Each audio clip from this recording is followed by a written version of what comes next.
You know, when you think about organized crime, your mind immediately goes to the classics. It's The Sopranos, right? Shady backroom deals. Absolutely. Something happening on the docks at midnight, that kind of thing. Exactly. You are definitely not picturing a cracked sidewalk in Queens or, I don't know, a busy emergency room on a Tuesday afternoon. Or a lawyer's office with a nice, respectable mahogany desk. Right. But today, we're diving into a story that argues a loose paving stone, that little crack in the sidewalk, that's actually the raw material for a massive multi-million-dollar manufacturing plant. It really is. We're looking at this huge civil RICO complaint filed by the Greater New York Mutual Insurance Company. We'll just call them GNY. And this is so much more than simple ambulance chasing. This is an alleged industrial-scale machine. It's an anatomy of a fraud, really. And the scale of it's breathtaking. This isn't just one person faking a limp to get a quick payout. No. The complaint calls it a fraud scheme enterprise, a totally closed loop with lawyers, doctors, lenders, recruiters, all working together. Before we get into the mechanics of it, which are just fascinatingly complex, we should probably set the stage with GNY itself. Because there's a real layer of irony here, isn't there? There really is. Yeah. GNY isn't some faceless corporation that's just appeared. It was founded way back in 1914 by immigrant property owners. Okay. Back then, the mainstream insurance companies, they wouldn't catch them. They were completely shut out, so they banded together to insure each other. It was basically a mutual aid society. And that's the bitter pill. The core allegation is that this fraud ring is specifically recruiting vulnerable recent immigrants to exploit a system that was literally created by immigrants to protect people. Exactly. They're using these recruits as like disposable parts in a machine designed to drain millions from that very same protective system. So let's break down this machine. The complaint lays it out as 4 pillars. You've got the runners, the lawyers, the doctors, and the funders. We should probably just clarify what RICO means. We keep saying it. It's the Racketeer Influenced and Corrupt Organizations Act. Right, originally for taking down the mafia back in the 70s. Correct. And to prove a RICO case, you have to prove there's an enterprise, a coordinated group that acts like a single unit to commit crimes. It's not just a bad lawyer and a bad doctor who happen to know each other. It's a structured organization. It's a structured organization with, metaphorically speaking, a shared goal and a shared bank account. Okay, let's start at the very beginning of the assembly line. Pillar 1, the recruitment. You can't have a lawsuit without a plaintiff, or, as the documents call them, the body. And to get the body, you need a runner. The complaint details this incredible web of recruitment, and it really centers on one guy named Marcos Tavares. A Tavares wheel. The Tavares wheel, yeah. The data analysis GNY did is pretty stunning. They looked at 42 separate claims and found this pattern that is just. It's statistically impossible to be a coincidence. So what was the pattern? Okay, so the majority of these claimants, the people filing the lawsuits, they all arrived in the United States from one specific town in the Dominican Republic, at Urabuco. Wait, one specific town? Not just the country? One town. They land in the U.S., and within days, sometimes just a few weeks, they're all living at a handful of specific addresses in Freeport, Long Island. So it's a cluster. It's a huge cluster. But here's the kicker. They don't have their accidents in Freeport, where they live. Let me guess. They commute to have their accidents. That's exactly it. They travel 2 counties over to Brooklyn or Queens to trip on a sidewalk or get into a tiny fender bender with a delivery truck. Okay, just to pause on that. You have dozens of people from the same village in the DR moving into the same few houses in Long Island and then immediately traveling to Brooklyn to trip over sidewalk cracks. It just defies all probability. The allegation is that these are not accidents. They're staged. The runners recruit these people, promise them easy money, and basically cast them in a role. Welcome to America. Here's your new job. You fall down. And the set design for these accidents is just wild. We have to talk about the lawyer, Mark Rolnick. The complaint makes him sound less like a lawyer and more like a location scout. Rolnick is key to this whole lawsuit factory idea. Right. Normally, you fall down, you get hurt, you call a lawyer. The accident creates the lawsuit. Right. With Rolnick, the allegation is that the lawsuit creates the accident. Right. He would allegedly go out and photograph sidewalk defects, cracks, potholes, raised tree roots before he even had a client. So he's building, like, a library of potential accident sites. Exactly, database of traps. And there's this one deposition they cite where he basically admits it. He says he went to a site alone, took pictures, and then showed them to the client later and asked, "Is this where you fell?" It's a menu. Would you like to have your fall on Fifth Avenue or Main Street today? Precisely. And they cover their tracks. Yeah. There's this investigator, Luis Rodriguez.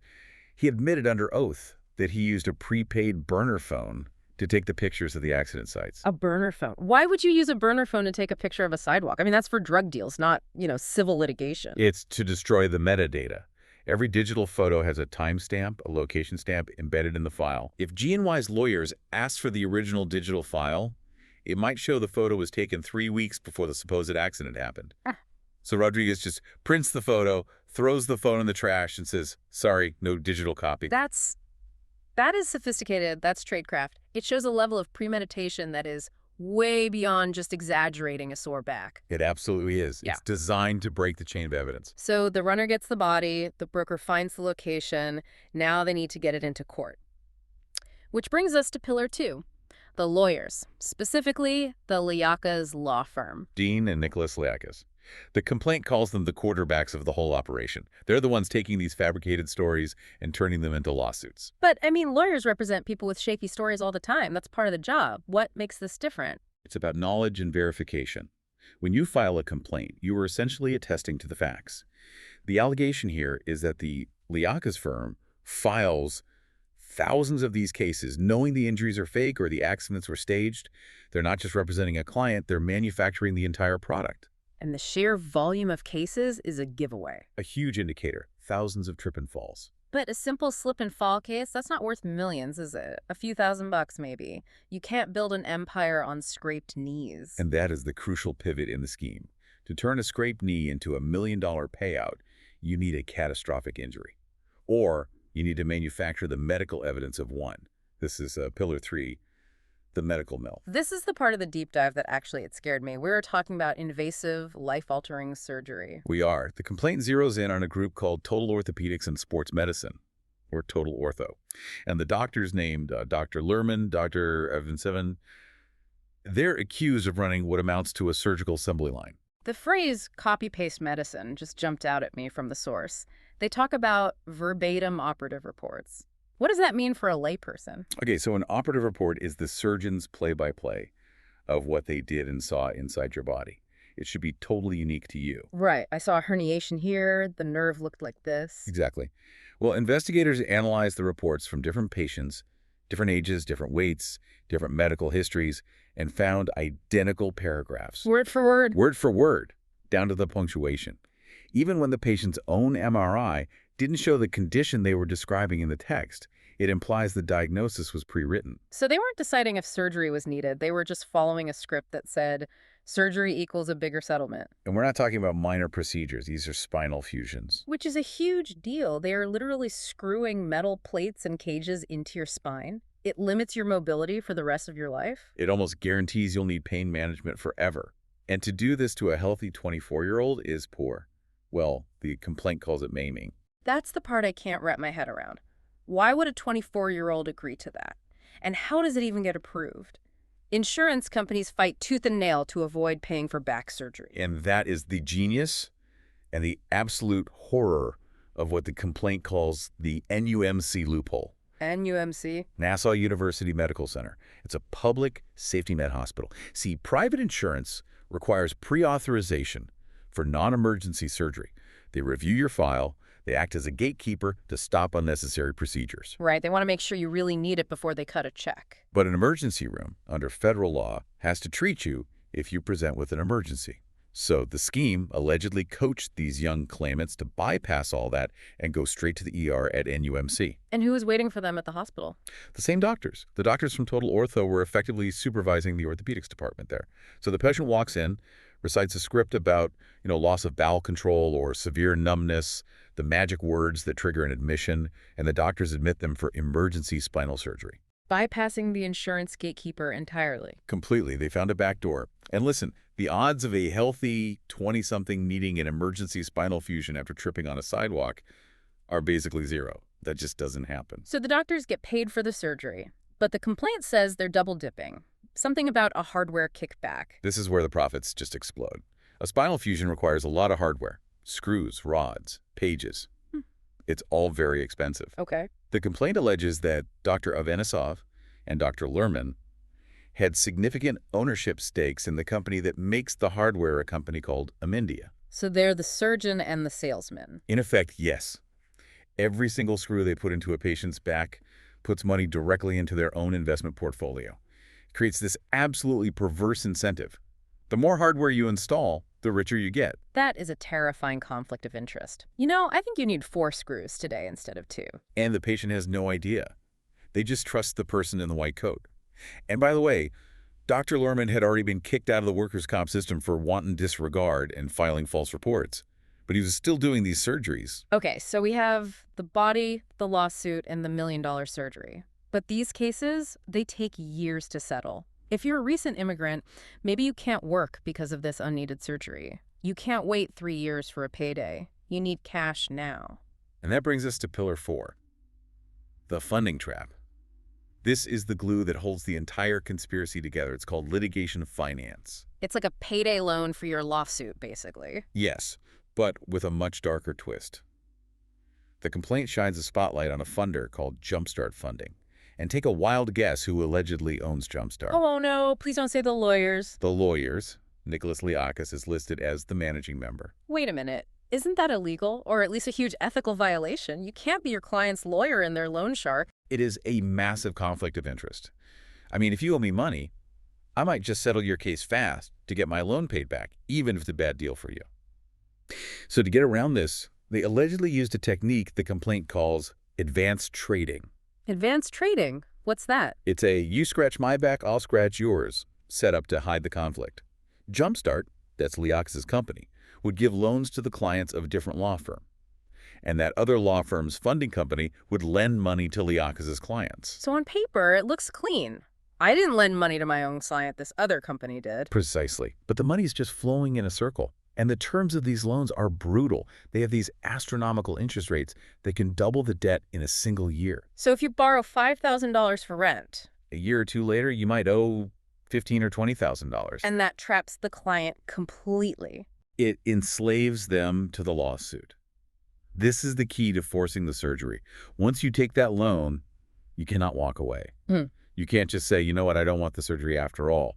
Because if you drop the case, you're on the hook for that massive debt. The only way out is the big settlement. The only way to pay off the loan and have anything left over is to get the jumbo settlement. And to get that, you have to get the spinal fusion. The lawyer says, look, you're in a $20,000 hole. But if Dr. Lerman puts those screws in your back, this case is worth $1 million. It's coercion disguised as legal advice. The whole system is designed so that the person at the center has no exit. And at the end of the day, the claimant, the person who was actually cut open, they often walk away with crumbs. After the lawyer takes a third, the funder takes their massive cut, the doctors get paid, the victim might get a few $1,000s for a lifetime of pain. It's just startling when you lay it all out like that. It's a perfect closed loop. Everyone inside the circle, the lawyer, the doctor, the funder, they all get rich. The raw materials, the people, they just get used up and discarded. And that's why GNY is suing under RICO. They're asking for treble damages, triple what they lost, and for the entire enterprise to be dismantled. So why should the average person listening care? I mean, it's easy to hear big insurance company loses money to lawyers and not feel a whole lot of sympathy, right? I get that. It feels like Godzilla versus King Kong. Yeah. But you have to think about the fraud tax. When insurers pay out millions in these fake claims, they don't just absorb the loss. They pass it on to all of us. So our premiums go up. Your homeowner's policy, your car insurance, the liability insurance for the small coffee shop down the street, everything goes up. We are all subsidizing this. And then there's the human costs. Which, for me, is the real story. This is about the exploitation of the poor. Yeah. They are finding vulnerable people and convincing them to permanently mutilate their own bodies for what amounts to a pittance. Physical mutilation for profit. That's the phrase from the complaint that just sticks with you. It erodes trust in everything. In our doctors, in our lawyers, in our hospitals. It turns a public safety net into a piggy bank for criminals. There is one last detail in the reading that really just, it felt like a plot twist. About the future of some of these companies. The exit strategy. Right. The complaint mentions that some of these funding companies, one called Cartiga that's linked to these players, they're looking at going public, an IPO. It's the ultimate audacity, isn't it? An alleged criminal enterprise trying to list itself on the stock exchange. It makes you wonder about the timing. GNY and other insurers are finally cracking down. They're filing these big RICO suits. Maybe the era of easy money is ending. So, is the IPO a way to cash out? Are they trying to sell the lawsuit factory to unsuspecting shareholders before the whole thing comes crashing down? It looks like a classic pump and dump scheme. And it leaves you with this chilling question. Who is actually doing the due diligence? Who is checking to see if the company's assets, these thousands of lawsuits, are legitimate, or if they're just a pile of staged accidents waiting to be exposed? It's a terrifying thought.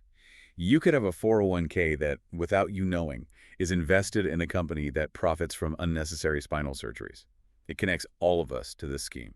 We will definitely be watching the Eastern District of New York to see how this all plays out. It's a pretty stark reminder to always read the fine print. Indeed. And if it sounds too good to be true, it probably involves a spinal fusion. Thanks for listening to this deep dive. Stay safe out there.